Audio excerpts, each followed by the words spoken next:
Oke, berikut saya akan menyampaikan cara penggunaan untuk aplikasi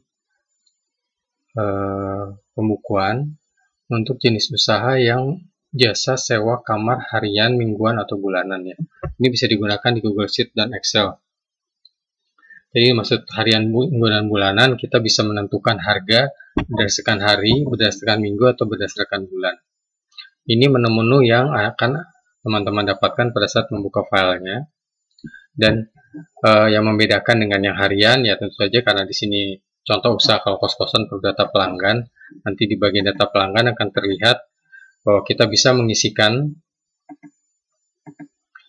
mengisikan data nama pelanggannya. Kalau misalnya ternyata pelanggannya bulanan dan dicatat, sini kita bisa isikan kategorinya bulan. Atau ini bukan apa ini keterangan ya. Jadi bukan pilihan. Di sini kita bisa masukkan periodenya. Jadi periode sewa misalnya bulanan selama 2 bulan. Jadi tanggalnya mulai tanggal berapa. Tapi ini tidak berhubungan dengan pembayarannya karena pembayaran nanti akan ada penyesuaiannya lagi. Jadi kalau kita masuk ke bagian penjualan, ya di sini bisa disesuaikan lagi karena ini disesuaikan dengan pembayarannya. Dan kemudian untuk laporannya di sini nanti laporannya selain laporan standar akuntansi juga bisa teman-teman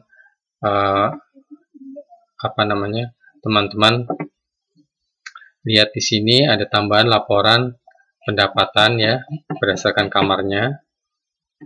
Kemudian juga ada laporan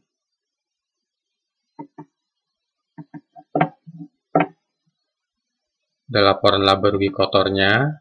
Jadi kalau misalnya mau teman-teman lihat per kamar, jadi di sini bisa nanti diisi pendapatan dan pengeluaran yang berhubungan dengan kamar-kamar tertentu dan juga laporan okupansinya. Oke, saya akan mulai dari pertama. Jadi mulai dari setup terlebih dahulu. Nanti kita akan bahas masing-masing modul ini satu persatu ya. Jadi kita mulai dari data usaha. Jadi di sini bisa dilihat ini bisa diisi dengan tahun ya. Jadi tahun usaha karena ini suatu tahun pembukuan mulainya 1 Januari dan berakhir 31 Desember. Data perusahaan ini bisa diisikan terutama bagian nama karena akan digunakan sebagai judul di masing-masing laporan. Kalau alamat kota dan lain-lain ini akan muncul di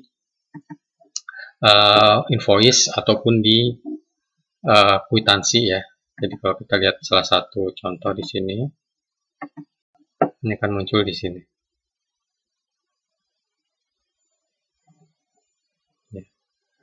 Oke, kita kembali.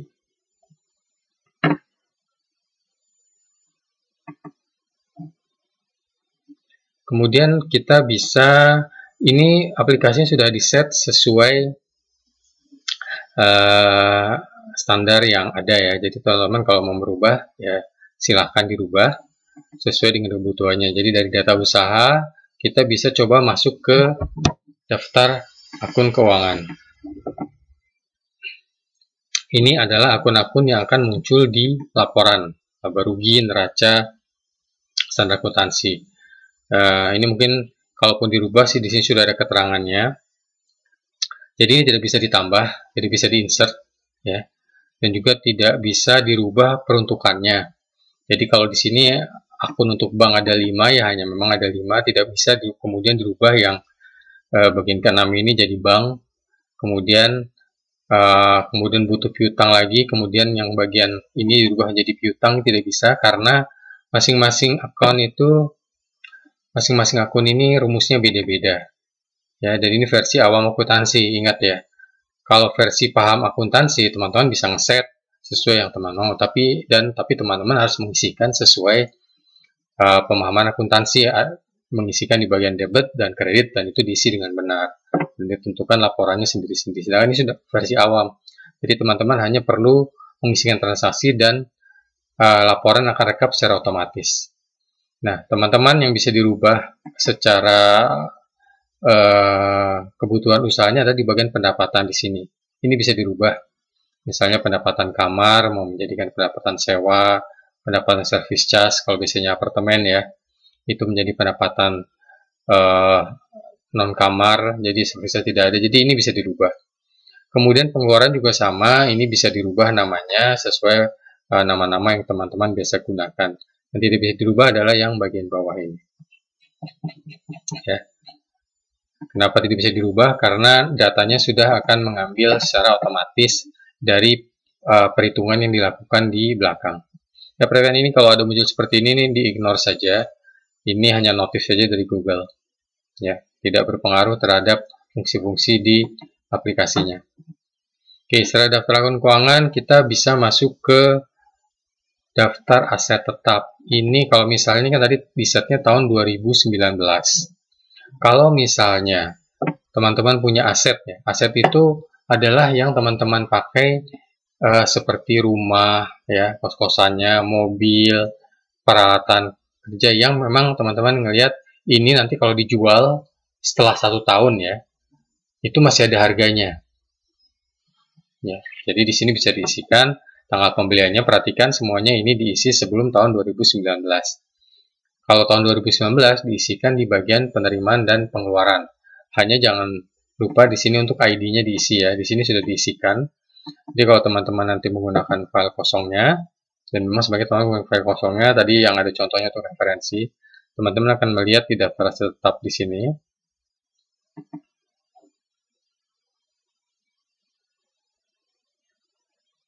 Ya, ID-nya sengaja saya tinggalkan karena ini akan jadi referensi baik di referensi di laporan penyusutannya. Jadi teman-teman bisa melihat di bagian penyusutan di sini. Ya, di sini ID-nya menjadi jangkar, ya, intinya referensi. Jadi nanti data yang awal saya kembalikan ada isinya tadi. Nomor 1 sampai 10 nanti akan muncul di sini. Di penyusutan, ya.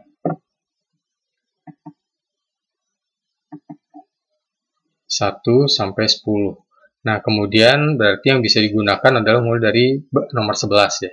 Jadi 11 dan seterusnya itu akan dijadikan referensi di bagian penerimaan dan pengeluaran.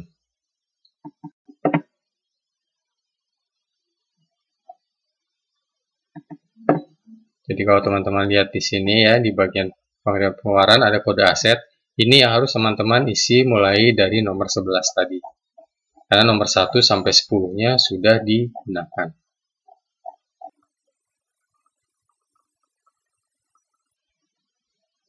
Ya, ini tadi lihat ada nomor mulai nomor 11, setiap ada pembelian aset baru. Step berikutnya kita bisa masuk ke bagian pembayaran di muka. Jadi kalau kita bicara pembayaran di muka, ini adalah pembayaran yang biasanya lebih ke sewa tempat, sewa gedung, di mana misalnya kita bayar kontrakan misalnya untuk 2 tahun atau 2-3 tahun, atau kita misalnya bayar sewa mobil yang lebih dari 1 bulan, ya. Ini kita bisa isikan di sini. Yang di tabel di atas ini untuk kalau misalnya ada sisa saldo. Tabel yang di bawah ini nanti akan muncul otomatis berdasarkan transaksi yang muncul yang diisikan di tahun ini. Jadi kita misalnya sebagai contoh ini adalah sewa tempat. Nanti kita bisa isikan kategori laba ruginya dan alokasinya di masing-masing bulan. Setelah itu kita bisa masuk daftar channel. Daftar channel atau agen ini lebih ke agen-agen buat seperti booking.com atau tiket.com jika kita ingin melihat lead atau tamu itu datangnya dari jalur agen yang mana. Setelah itu kita bisa mengisikan daftar kamar.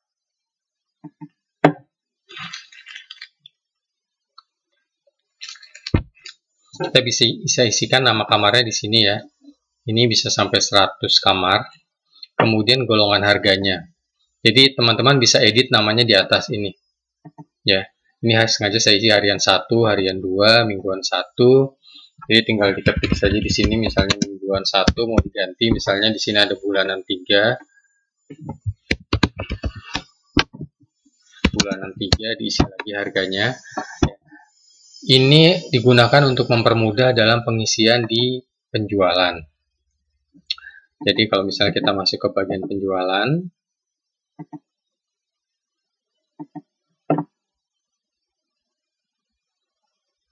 nah di sini kita bisa milih golongan harganya. Misalnya ini periode sewanya bulanan, 5 Januari sampai 4 Februari. Kita pilih golongan harganya di sini.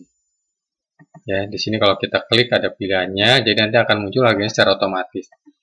Kalau harganya tidak ada di tabel, kita bisa mengisikan langsung di sini. Ya, harga non price list-nya. Ya, sebagai contoh di sini ada uang jaminan, di sini diisinya di sini. Nah, tapi ini bisa berlaku juga untuk sewa harian, mingguan atau bulanan yang memang belum ada di tabel harga. Ya. Oke, setelah itu kita bisa mengisikan daftar supplier. Ini kalau kita klik di sini, ini sifatnya opsional ya, hanya sebagai data saja. Jadi bisa diisikan nanti sebagai data saja untuk melihat supplier dari mana. Tapi di sini nanti tidak ada terhubung dengan laporan-laporan itu tidak ada yang terhubung dengan ini. Ya, kecuali di bagian utang supplier jika kita ingin nge-track. Ya, jadi kalau nggak ingin di-track ya sudah dibiarkan saja. Nanti suppliernya bisa diisi langsung di penerimaan dan pengeluaran. Setelah itu kita bisa mengisikan nomor dokumen di sini. Dimaksud nomor dokumen di sini adalah nomor yang berkaitan dengan invoice dan kwitansi. Karena nomor pilihan di invoice dan kwitansi itu adalah dasarnya dari list di sini. Demikian juga untuk pengisian nomor invoice dan kwitansi di penerimaan pengeluaran dan di penjualan. Itu berdasarkan nomor yang diisikan di sini.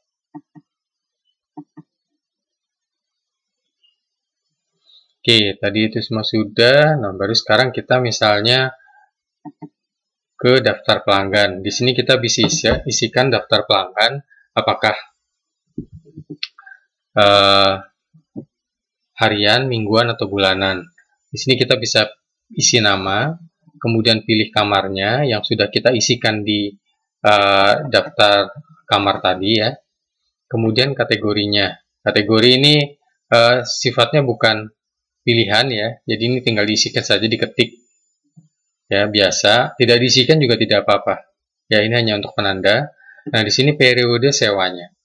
Perhatikan bahwa kalau sifatnya sudah fix, kita bisa isikan tanggal akhirnya di sini. Sebagai contoh ini, ya, bulanan 8 Februari sampai 7 April, hanya 2 bulan, ya kurang lebih.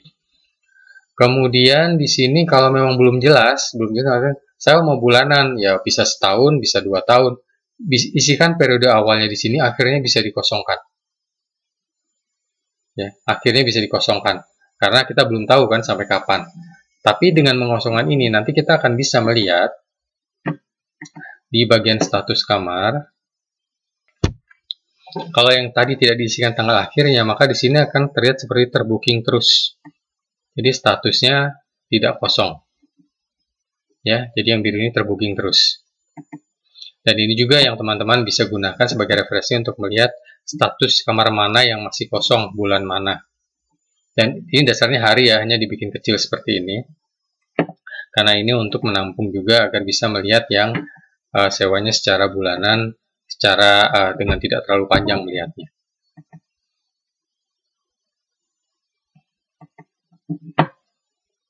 Kemudian di sini tadi di daftar pelanggan tadi, kalau misalnya sampai double, ya, nanti warnanya akan berubah. Sebagai contoh, saya rubah salah satu ya. Misalnya room teratai mingguan 2 Januari, 22 Januari. Misalnya ini saya rubah menjadi 20 Januari 19.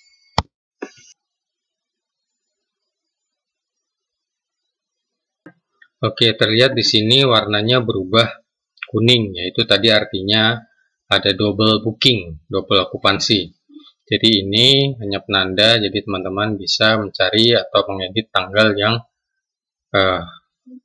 double ya.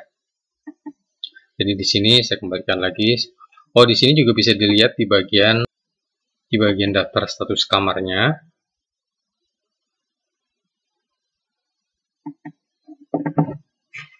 Ya, perhatikan di sini ada warna kuning juga. Ini menandakan bahwa terjadi double booking.